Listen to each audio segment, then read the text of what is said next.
Hi students, welcome to IQ Academy. Mathematical ability ట్రిక్స్లోని trick number 60 మనం ఇప్పుడు చూడబోతున్నాం. ఈ ట్రిక్ వచ్చేసి LCM and HCF related topic సంబంధించింది.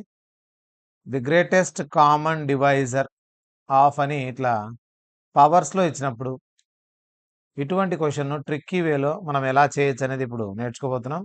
సో ఈ ట్రిక్స్ అన్ని మీకు ఏపీ టీఎస్ ఐసెట్కు, SI constable, SSC CGL, CHSL, DSC and railway ఎగ్జామ్స్కి పనికొచ్చే ట్రిక్స్. సో ప్రతి ఎగ్జామ్లో ఇటువంటి type of questions, arithmetic questions వస్తూ ఉంటాయి కాబట్టి వీటిని ఈజీ వేలో మనం ఎలా సాల్వ్ చేయాలా అనేది ఇప్పుడు నేర్చుకోబోతున్నాం. ఇక్కడ ది గ్రేటెస్ట్ కామన్ డివైజర్ ఎటువంటి ఫామ్లో ఉంటుందంటే క్వశ్చన్ ఏ పవర్ ఎం -1కు అలాగే ఏ పవర్ ఎన్ -1కు జీసీడి, దాన్ని మనం హెచ్సిఎఫ్ కూడా అంటాం. Greatest common divisor or highest common factor. ఇటువంటి క్వశ్చన్స్కు గ్రేటెస్ట్ కామన్ డివైజర్ను ఎలా కనుక్కోవాలి?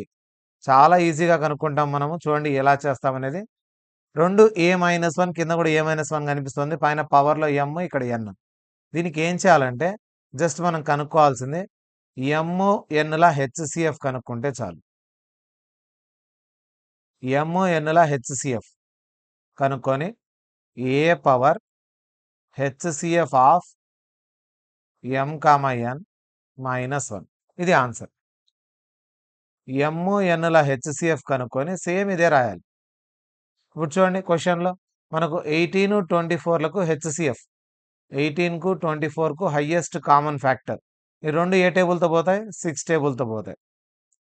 6 అనేది హైయెస్ట్ కామన్ ఫ్యాక్టర్. ఇక్కడ 6 హైయెస్ట్ కామన్ ఫ్యాక్టర్ అవుతుంది. రెండు 6 టేబుల్తో తప్ప ఇంకా పెద్ద టేబుల్తో పోదు కాబట్టి హెచ్సిఎఫ్ ఎంత? 6. హెచ్సిఎఫ్ తెలిస్తే చాలు, ఇంకా ఆన్సర్ అయిపోయినట్లే. క్వశ్చన్లో 5 పవర్, ఈ రెండింటికి HCF 6 -1. Answer is option 2, 5 power 6 -1. ఇటువంటి మరిన్ని ట్రిక్స్ చూడడం కోసం ఐక్యూ అకాడమీ ఛానల్ సబ్స్క్రైబ్ చేసుకోండి. వీడియో నచ్చితే మీరు లైక్ చేయండి.